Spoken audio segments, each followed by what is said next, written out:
Olá, sejam todos bem-vindos ao canal Império das Artes. Eu sou o professor Raul Castro e hoje estaremos a analisar a obra Nascimento de Vênus, do grande pintor renascentista Sandro Botticelli, que criou entre 1482 e 1485 a tela que se tornou um ícone da Renascença.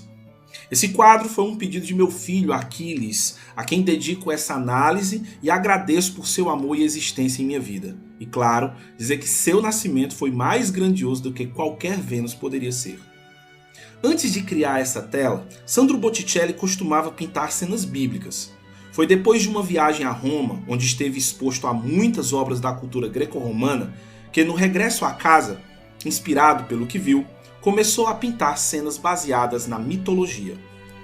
Era para ser uma tela simples, que deveria atender a uma perspectiva de decoração. Foi solicitada por Lorenzo de Pierfrancesco Medici, e o que era apenas para ser um elemento decorativo, acabamos por nos deparar com uma das maiores obras-primas da cultura ocidental. Segundo o mito grego, Afrodite pôde ter tido duas origens distintas, o que acabou por lhe atribuírem dois distintos nomes. Muitas vezes é retratada como sendo filha de Zeus e Dioneia. Em outras, é retratada como sendo filha de Urano e o mar. Segundo essa vertente da história, Urano teve seus órgãos genitais cortados por Cronos e que em contato com a água nasceu Vênus. Por meio dessas histórias, Platão exerceu uma imensa influência quando passou a imaginar duas Afrodites diferentes. A primeira passou a ser chamada de Afrodite Urânia, nascida de Urano e representando o amor puro. A outra é Afrodite Pandêmia, também chamada de Afrodite Popular, que representa o amor carnal e vulgar. Essa segunda vertente possuía representações na Afrodite Pandêmia, sendo sempre colocada ao sair da água nua ou envolvida em magníficos véus e com o pé sobre uma tartaruga ou uma concha, e pelo visto foi essa a Vênus que Sandro Botticelli quis representar. E claro, isso tem um motivo. Afinal, estamos a falar do primeiro nu não religioso desde a antiguidade clássica. Comecemos pelas extremidades.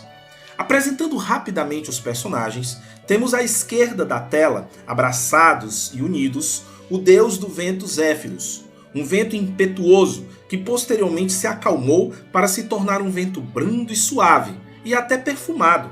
Seu sopro trazia belas flores e amadurecia o fruto. Ao seu lado está uma ninfa. Acredita-se que seja Aura ou Bora, mas na verdade é Clóris, esposa de Zéfiro, que ajuda a protagonista Vênus assoprando em direção ao continente. Enquanto eles assopram, assistimos o cair das rosas. As rosas, segundo a mitologia, nasceram quando Vênus pôs os pés em terra firme e fazem referência ao sentimento do amor. À esquerda, vemos uma figura feminina que se prepara para cobrir o corpo nu de Vênus com um manto vermelho de flores. Ela representa as horas, as deusas das estações e da natureza. Poliziano, em seus textos, menciona 3 horas, mas Botticelli as reduz a uma.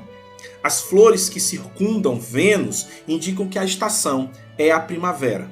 Ela representa a renovação e tudo aquilo que floresce durante a primavera. A concha, presente na obra-prima de Botticelli, simboliza a fertilidade e o prazer. O formato da concha remete ao sexo feminino. Ela costuma ser considerada também o símbolo do batismo, que em breve falaremos do aspecto cristão da obra. No centro da tela temos Vênus, nome latino para Afrodite. Nua, no centro da tela, Vênus faz um gesto pudico para esconder a sua condição despida, enquanto a mão direita tenta cobrir os seios. A mão esquerda está ocupada procurando resguardar as partes íntimas. A luz que recebe ressalta sua beleza clássica, pura e casta, e enfatiza ainda mais as suas curvas. Seu extenso cabelo ruivo se enrola ao longo do corpo como uma espécie de serpente, e a protagonista faz uso de uma mecha para ocultar o seu sexo. Analisando mais de perto, pode-se notar um olhar melancólico, que sobre as pálpebras pesadas empresta à deusa um ar de fria distância. A modelagem fina e a cor da pele branca lhe dão a aparência de uma estátua. Isso porque o gesto feito por Vênus foi inspirado em uma. Estou a falar, portanto, da obra Vênus Capitolina, uma estátua da antiguidade que enceta o mesmo acobertar de Vênus. Anos posteriores, Michelangelo aludirá a esse mesmo gesto na Capela Sistina ao retratar a expulsão de Adão e Eva do paraíso. Ainda em Vênus, podemos perceber que a técnica do artista apela para as linhas predominando sobre a cor. Botticelli usa linhas escuras para reforçar os contornos como se fosse uma escultura clássica. Isso permite que ele mostre seu interesse na busca pela beleza absoluta com o nu de Vênus. Tanto que no corpo de Vênus busca-se a perfeição métrica do corpo. Repare que a mesma distância dos mamilos é a mesma distância para o umbigo, e a mesma distância para o umbigo é a de seu ventre. Mas a mesma figura que remete à perfeição também pode remeter ao exagero. Seu corpo é excessivamente alongado e seu antebraço direito muito comprido em relação ao braço. Seu pescoço é muito longo. Mas por que o artista colocou essas formas tão contrastantes? Isso é porque Vênus era muito conhecida pela arte da enganação, e Sandro Botticelli retrata que o amor aqui é sedutor e, na verdade, enganador e traiçoeiro, não passando às vezes de um grande blefe. Quanto ao cenário, tudo exala um imenso movimento e confusão.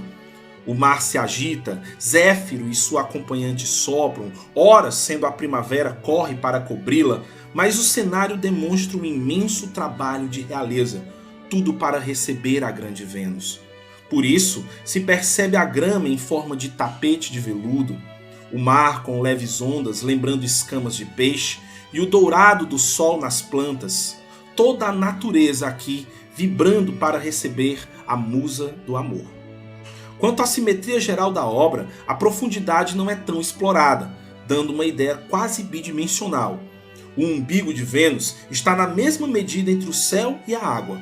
Mas por quê? Tudo é uma questão de percepção de elementos. Veja, temos o ar em Zéfiro e Bora, temos a água que flui com o vento de onde Vênus nasceu, temos a terra sendo representada pela primavera, mas onde está o fogo? Portanto, Afrodite é o fogo. Afinal, não é o amor um fogo que arde sem se ver?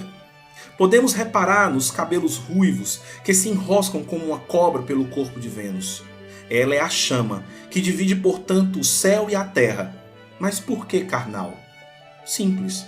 A resposta para esse enigma está na modelo escolhida. A moça que serviu de inspiração para o rosto de Vênus foi nada mais nada menos do que uma italiana chamada Simonetta Cattaneo, mais conhecida como La Bella Simonetta. E ela era a suposta amante de Giuliano de Médici e de seu irmão mais velho, Lorenzo. Sim, o mesmo cara que encomendou a tela.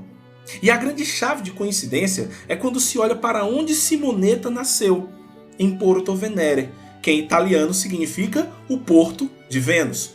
Portanto, a obra homenageia um caso extraconjugal e por isso não religioso, pois acontecia fora do matrimônio. Mas aí fica a pergunta: como a obra começou a ter uma representação cristã? Bem, tudo começou com nada mais nada menos que Jerônimos Savonarola. Foi um padre dominicano e pregador na Florença renascista que ficou conhecido por suas profecias, pela destruição de objetos de arte e artigos de origem secular e seus apelos de reforma da Igreja Católica. Durante anos, Savonarola criticou Lourenço de Médici por corromper o povo com música, peças, arte e outras vaidades da vida. Após a morte prematura de Lourenço em 1492, ele e seus seguidores conseguiram tomar o controle do governo da cidade. Após os Médicis terem sido imediatamente banidos dela, Savonarola manteve um reinado de 4 anos de fanatismo e terror.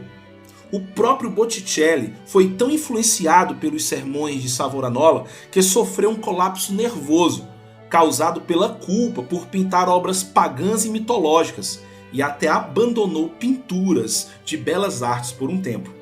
O auge do poder dele foi alcançado em 1497, quando durante o carnaval que precedeu a temporada da Quaresma, seus seguidores construíram uma enorme pira de 7 andares na Piazza della Signora, contendo milhares de itens de vaidade, incluindo livros, pinturas, esculturas, espelhos, cartas, dados, joias e outros objetos. Os pintores Fra Bartolomei e Lourenço di Credi até trouxeram suas próprias pinturas para essa fogueira das vaidades, em torno da qual monges e cidadãos executaram uma dança frenética.